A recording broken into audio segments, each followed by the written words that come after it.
বিশ্বনবী বলেন এই ইস্তেগফারটা যদি কেউ পড়ে, আত-তাওয়াল্লি মিন ইয়াউমিজ যাহাফ, যুদ্ধের ময়দান থেকে পালিয়ে আসা কবিরা গুনাহ। বিশ্বনবী বলেন যুদ্ধের ময়দান থেকে ফিরে এসেছে এরকম কবিরা গুনাহ অবলম্বনকারীও যদি আস্তাগফিরুল্লাহ আল্লাযী লা ইলাহা ইল্লা হুয়াল হাইয়ুল কাইয়্যুম ওয়া আতুবু ইলাইহি পড়ে, ওই কবিরা গুনাহকারীকেও ক্ষমা করে দিবে কে? সাইয়েদনা আদম আলাইহিস সালাম ভুল করলেন, দুনিয়ায় এসে শত শত বছর কাঁদলেন, কিন্তু ক্ষমা হয় না। আল্লাহরে বললেন, আল্লাহ কি করলে ক্ষমা পাবো বলো?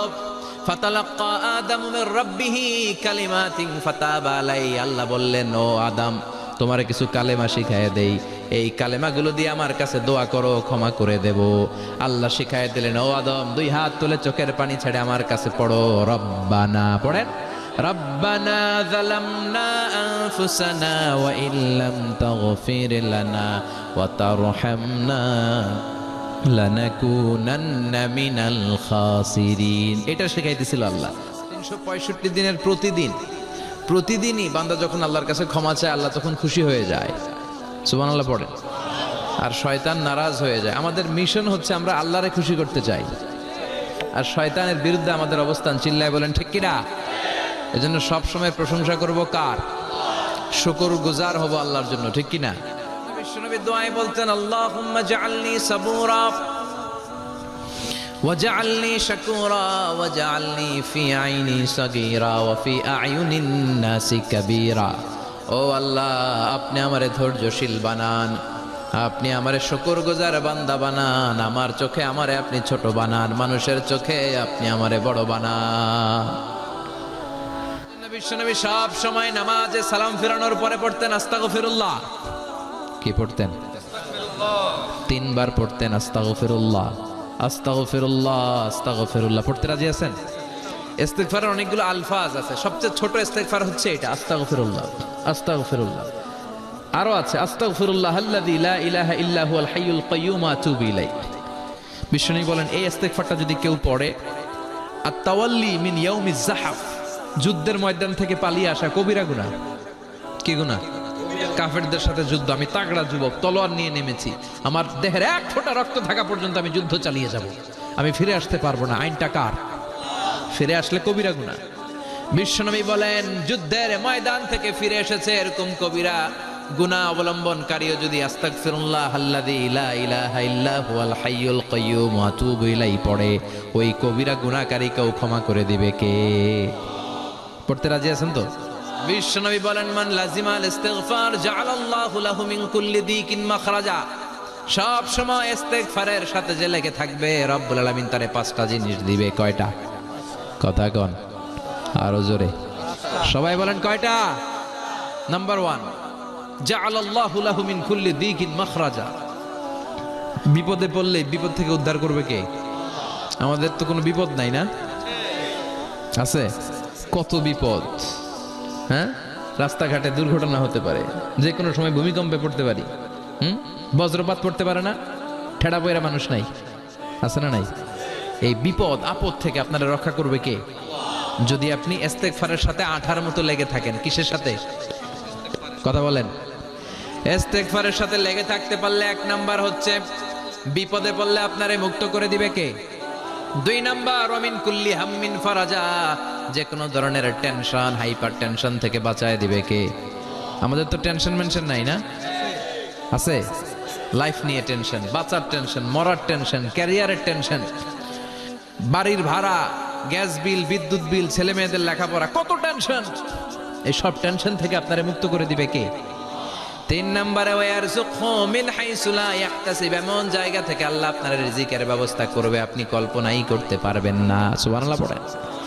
4 নম্বরে সবসময় ইস্তিগফার যদি পড়া হয়, আল্লাহর কোনো আযাব ওই বান্দার উপরে আসে না। ওমা কানাল্লাহু মুআযযিবাহুম ওয়া হুম ইস্তাগফিরুন।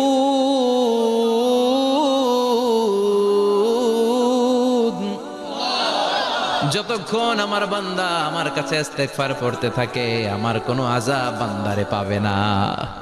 যতক্ষণ ইস্তিগফার পড়বেন, আল্লাহর কোনো আযাব আপনার উপর আসবে না। 4টা গেল। 5 নাম্বার, বারবার ইস্তিগফার পড়লে রফিক ভাই আল্লাহ আপনার মুস্তাজাবুদ দাওয়া বানিয়ে দিবে। দোয়া করা মাত্র কবুল করে নিবে কে? মুস্তাজাবুদ দাওয়া বুঝেন তো?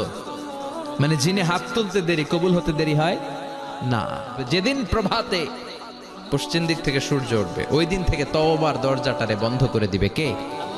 তার আগ মুহূর্ত পর্যন্ত জীবনে যত গুনাহ করেছি, অন্যায় করেছি, চোখের পানি ছেড়ে ক্ষমা চাইলে ক্ষমা করবে কে? শয়তান আল্লাহরে চ্যালেঞ্জ দিছে, আল্লাহ তুমি আমারে জাহান্নামে পাঠাবা, আমিও তোমার বান্দা করে লয়ে একসাথে জামাতে ঢুকমু, একা ঢুকবো না, একা যাব না, তোমার বান্দাদেরকে সবগুলারে জাহান্নামী বানায়া তারপরে ঢুকমু। তোমারে চ্যালেঞ্জ দিলাম, একটারও জান্নাতে ঢুকাইতে পারবা? আল্লাহকে তুই আমার চ্যালেঞ্জ দিলি? আমি তো সব রাজার বড় রাজা, মহারাজা, আমার চ্যালেঞ্জ দেশ, এত সাহস পাইলি কই?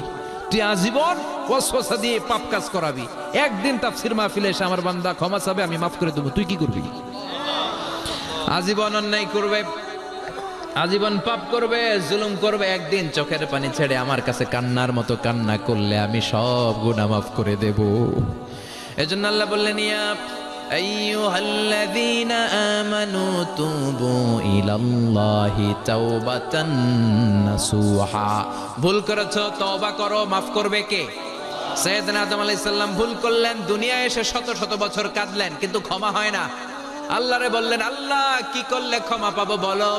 ফাতালাক্কা আদামু মির রাব্বিহি কালিমাতিন ফাতাবা আলাইহি। আল্লাহ বললেন, ও আদম, তোমারে কিছু কালেমা শিখায় দেই, এই কালেমাগুলো দিয়ে আমার কাছে দোয়া করো, ক্ষমা করে দেব। আল্লাহ শিখায় দিলেন, ও আদম, দুই হাত তুলে চোখের পানি ছেড়ে আমার কাছে পড়ো, রব্বানা, পড়েন, রব্বানা যালামনা আনফুসানা ওয়া ইল্লাম তাগফির লানা ওয়া তারহামনা লানাকুনান্না মিনাল খাসিরিন। এটা শিখাই দিছিল আল্লাহ। আল্লাহ, আমি জুলুম করেছি, অন্যায় করেছি, ভুল করেছি, পাপ করেছি, তুমি যদি ক্ষমা না করো, ক্ষমা করার কেউ নাই, ঠিক কি না? আমরাও পাপ করলে এই দোয়াটা পড়ার দরকার আছে না নাই? 5টা শর্ত সাপেক্ষে আমাদের তওবা কবুল করবে কে? তওবা কবুল হওয়ার কিছু শর্ত আছে, 5টা। কয়টা? চিৎকার মেরে বলতে হবে, তওবা কবুল হওয়ার শর্ত কয়টা? 1 নম্বরে হচ্ছে আল ইকরা, acknowledgement. You have to give the acknowledgement that you are the greatest sinner on earth. আপনাকে ঘোষণা দিতে হবে যে আপনি পৃথিবীর সবচেয়ে বড় পাপী। 1 নম্বর শর্ত, আপনি বলেন যে আল্লাহ, আমার চেয়ে বড় পাপী নাই, আকাশের নিচে জমিনের উপরে আমি সবচেয়ে বড় পাপী, এমন কোনো পাপ নাই যেটা আমি করি নাই, ঠিক কি না? 2 নম্বরে আন-নাদাম, নাদাম মানে repentance. You have to be repentant for what you have done. আপনাকে অনুতপ্ত হতে হবে, চোখের পানি ছাড়তে হবে, আল্লাহ আমি লজ্জিত, আল্লাহ আমি নাদান, আমি পিশাচ, আমারে মাফ করে দাও। তার মানে স্বীকার গেলেন কি অন্যায় করেছেন। 2 নম্বরে আপনি অনুতপ্ত হলেন। 3 নম্বরে স্টপ, যেই পাপ করতেছিলেন ওইটা থামান, stop what you have done, যেটা করতেছিলেন আগে থামান। আপনি সুদ খাইছেন, অনুশোচনা আসলো, মাফও চাইতেছেন, আবার সুদও খাইতেছেন, হবে? থামেন, স্টপ।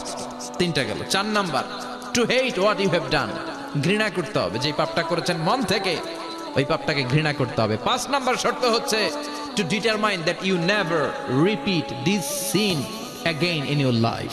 আল্লাহর ওয়াদা দেন, কমিটমেন্ট দেন যে আল্লাহ আমার জীবনে পারতপক্ষে এই পাপ জীবনেও করব না। চিৎকার করে বলেন ঠিক কিনা?